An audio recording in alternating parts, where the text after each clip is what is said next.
Cristiano Ronaldo recently একটি record করেছেন, সেটি হচ্ছে ইতিহাসের একমাত্র ফুটবলার হিসেবে অফিসিয়াল ম্যাচে 900টি গোল করেছেন তিনি। 900 গোল, এটি অবশ্যই অনেক বড় একটি রেকর্ড।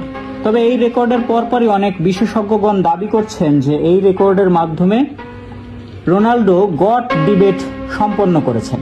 তিনি মেসিকে ছাড়িয়ে অনেক দূর চলে গেছেন। মেসির পক্ষে আর কখনো রোনাল্ডোকে ধরা সম্ভব নয়, বা রোনাল্ডোকে ছাড়িয়ে যাওয়া তো কখনোই সম্ভব নয়।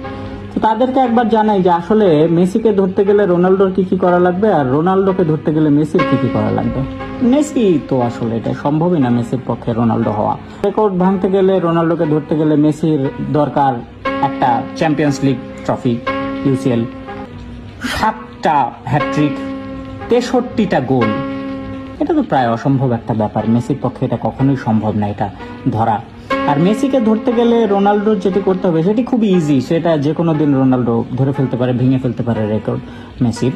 যেমন হচ্ছে মেসিকে ধরতে গেলে রোনাল্ডোর লাগবে মাত্র একটা বিশ্বকাপ ট্রফি, 2টা বিশ্বকাপের গোল্ডেন বল, একটা বিশ্বকাপের সিলভার বুট, 3টা মাত্র ব্যালন ডিওর, একটা ইউরো, যেহেতু মেসির 2টা কোপা, 2টা ইউরোপিয়ান গোল্ডেন বুট, 2টা লরিয়াস অ্যাওয়ার্ড, 140+ অ্যাসিস্ট, ইতিহাসের সর্বোচ্চ ম্যান অফ দ্য ম্যাচ। এই তো, এগুলা রোনাল্ডোর কাছে কোনো ব্যাপার নাকি ভাই? হয় নাকি এসব?